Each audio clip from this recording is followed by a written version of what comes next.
Hey, this is Orlando Filmatic, and I want to talk to you about a feature that I just did. It's called Fight Boy. Check this out. If you guys know and you'll follow the channel or my Instagram, you guys know that I use a lot of different cameras such as the Alexa Mini LF, the Alexa Mini, and a bunch of other different types of cameras. But I always love changing up setups whenever I can. So what I decided to do for this one was to try the Red Komodo 6K. All right, here we go. Let's do it, guys. So why would you use a Red camera when you have an Alexa Mini or Area Alexa Mini LF? I mean, why would you do that, right? My initial thought was, how can I get a camera that's super lightweight, that we can go fast, and we can go quick, and we can just be super effective? And lately I've been using the Red Komodo on quite a bit of projects. So I used to have this whole thing about Red Komodos, or Red cameras in general, and the problem that we had with most of them is that they just weren't reliable. And there used to be a whole thing back in the day, they would call them like just the ones that would always brick, and they were super annoying. When I moved over to Alexa, we never had an Alexa go down. On my productions, I've had 2 or 3 Red cameras go down, including the Red Epic MX, the Red Scarlet, and the Red Epic. So I was kind of a little bit iffy about staying with Komodo. So another reason why I got the Red Komodo, and I started using it on different commercials, and it actually held up very, very well. I was able to get multiple cameras very, very easily, and I've had some shoots where I needed to supply 5 of them, including a couple Netflix shows that did comedy specials and things like that. So the reliability aspect just kind of made sense to me at this point.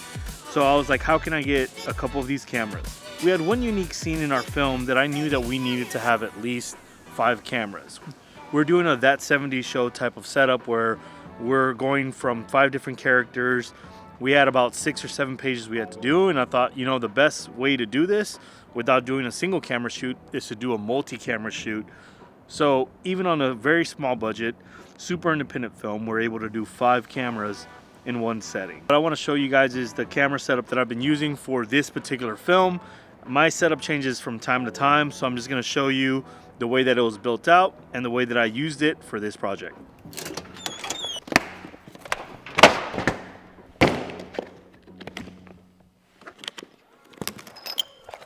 So this is the brain of the Komodo, and as you can see, it's kind of decked out. We have a couple things on here that you can check out. One of them is this Ignite Digi plate that allows me to go from studio mode to Movie mode in seconds. I also have the Ignite Digi bottom plate. Then I have the Mutiny IO here. You can check that out. The Mutiny IO is really cool because it allows me to have 2 pins, another record start, stop, and then it actually gives you a readout, 5-pin time code generator.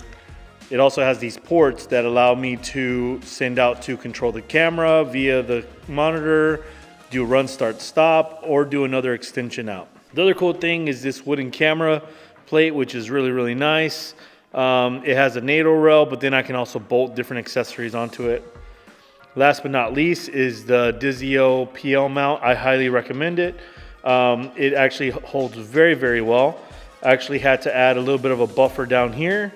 I use like a rubber stop that actually allows me to hold this pretty snug, so nothing really shifts from this at all. It does not move. I could put a long zoom lens if I want, and it will not mess with the actual mount. This is the top handle from Ignite Digi. I really love the way this thing works. All I have to do is put it right on here, slide that mug in, and now I have a really nice top handle. Woo! Next is this shoulder rig from, it's kind of a mixture, it's a Frankenstein. This here is a bottom plate from the old wooden camera. The actual plush here is from a Zacuto. This plate here is actually from Ignite Digi. You can see that logo right there. And then the handles are from Shape. Really fun setup here. Because it's super lightweight, you can see that I have this shoulder rig. It's super easy to set up. And if I want to take it out, I can just slide it off right off that mount there. This is actually based off the Mobi plate, so you just lock that in, drop it in. You can see I'm doing most of this one-handed anyways. Yeah, and then we have all my cables. These are all custom made from Cable Flexor. Really fun cables. You can choose whatever color. Of course, I ended up getting Astros orange. Go Astros. Sorry, we're cheaters. That's just what we do. Very pretty, very nice. I know if people try to steal them because I can tell the colors. All right, let's get the Teradek system so you can see how that looks on here. Click, click.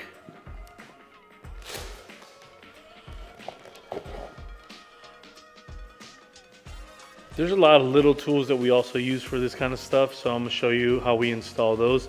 If you have any questions about them, you can ask me on Instagram and I'll go through it.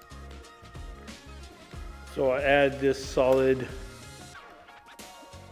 camera adapter. There's actually a better way to do this. We talked about it with the solid camera guy. You should buy the adapter so that you have these pieces on here permanently, but it also works this way. We've been using it for a while and I actually like it.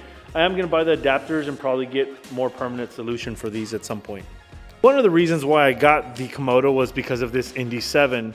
I thought it was a great solution, but there's some issues with this, and I found that out while being on a 10-day shoot.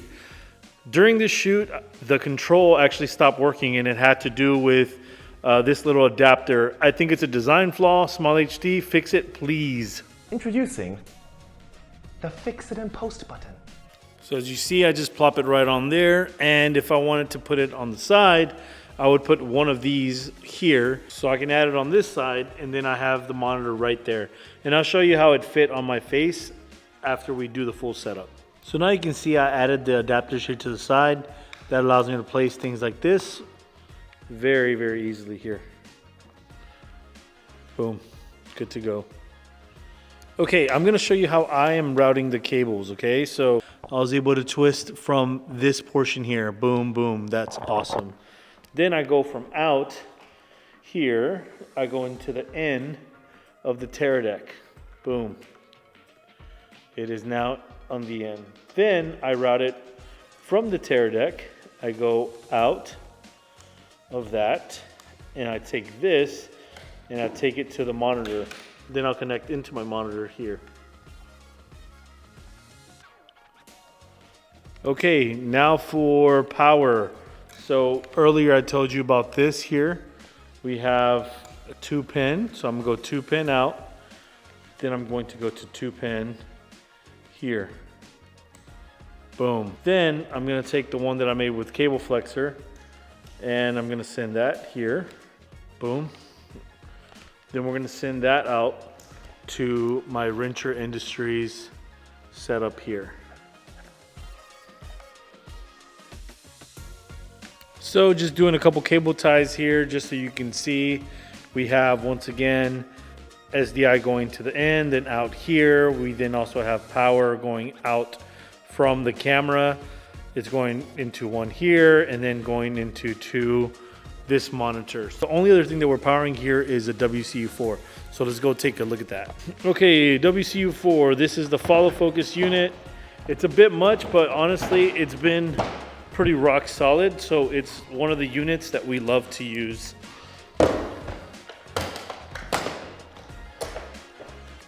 We need to add two components to this. One is the follow focus motor and then the bracket. Also going to add the UMC, which controls the focusing system and the camera record, start, stop. And connect it here. And then take our connection and we're going to connect it here. And what this does is pretty much allows you to not only power this system, so you don't need another D-tap or power cable, but it also allows you to hit record on the controller. So here you can see that it's almost all built out. We have the small HD monitor, we have the Teradek system, we have the WCU4 connected here. Also need to put that cable in. We have the PO mount. What we're missing are our lenses. So let me show you what kind of lenses we used. So for lenses, we have these old school lenses that scream fragile. These lenses are actually super old. I think they were made in the 60s, 70s. These are known as the Arri Zeiss Standard Primes. What makes these lenses unique are actually their some of Roger Deakins' favorite lenses. He shot Fargo with them. These lenses were used on movies such as Terminator and Cable Guy, and Hollow Man, and Steve Jobs. And yeah, so you know, I kind of fell in love with them when I did my first feature film called Journey. I learned them because I worked with them for so long, and they're actually some of my favorite lenses. So I was like, you know what? If I'm gonna do another feature, let me go back, let me revisit these lenses, and they are tiny. Check out how tiny these things are. Look at that. Look, they're so little. I mean, it's one of those things that, you know, imagine having to carry super heavy glass. And I'm trying to go quick, you know? And the camera, of course, I'm already being dumb and building it out that much. So might as well use super small glass. Check out how tiny these things are, okay? And then I'm gonna go ahead and put it in and then lock it in. I mean, overall, when you see, you know, the frame, you're like, whoa, like look how small these things are. And they are beautiful. I mean, the coating on them is already amazing, so it's kind of hard to mess them up. So this is what the whole rig looks like right now. And I'm gonna add a battery so you guys can see, you know, how it feels all together. But yeah, I mean, overall, it was a pretty solid build. And it worked very, very well. We're able to take it off from here at any moment, put it onto the tripod or Dana dolly, put it onto the crane if we ever wanted a shot with that. Super easy to do. The second camera build that we did was a movie. I'll build that out on another video for you guys to check out. Now that I'm back outside, I want to show you guys as well. Forgot that we had an ND filter, so let me show you how I did that. So this is a Misfit Atom. We would drop this in here and we can get filters no matter what, if it was a Polo or anything else that we might need. But yeah, I mean, it's a pretty cool build. So this is me holding it right here. You can see it's pretty comfortable. If I would put it here, the shoulder would hit pretty well.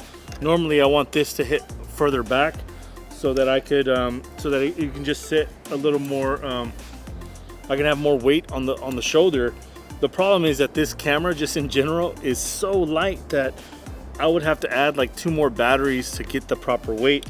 Even with this, you can see that it's not completely balanced. But what I like to do is I drop it and I bring it to my shoulder here, and then I can hold it like this if I need to. A lot of things that I like to do as well. Back when I used to use like the bigger cameras, I would hold on to the matte boxes. Now the matte boxes weigh nothing. So what's cool about this is that I can actually flip these handles if I wanted to. And depending of course on the focal length of the camera here, you know, I can do some of the work with my shoulders here. So I can do this like if I was holding a matte box, and now I can, you know, go with the punches. Fight Boy, which is the film that we just did, was a fight movie. So there are several cases where I wanted to be like this with the action and be able to turn with it, turn with the body. As you can see, the monitor is like I'm tilted up here, but I can still see the action in front of me. And it works well when you have a 7-inch screen. If it was 5 inches, I probably wouldn't want it at that height, but overall it's working pretty well. And yeah, and the best thing about this is that whenever I did want to go a little more lightweight, all I had to do was unlock here and move forward, and then I have this lighter package. Still has all the peripherals on there, and it worked well. So I know that we're going to be doing a lot more color grading to get the right color and get the right skin tones, but overall the Komodo I think was a great choice for Fight Boy, and I hope that you guys get to check that out soon. If you have any other questions, let me know. I just wanted to show you my quick build for this specific project, as my builds change from project to project. Guys, thank y'all so much for checking it out. If you guys have any other questions, let me know. I'm trying to do more of these and we just get super busy. Luckily, I'm on a hiatus during December, so I'm gonna try to drop quite a bit of content. So subscribe, and also thank you for all the homies that got me to 1,000 subs. I really appreciate it. You guys don't understand. It's one thing that we've been grinding for years, and things are going very well on the outside of things. I mean, we're able to do our own feature. I mean, that's how dope is that, right? And we appreciate you guys just being a part of it. Talk to you guys later. Peace.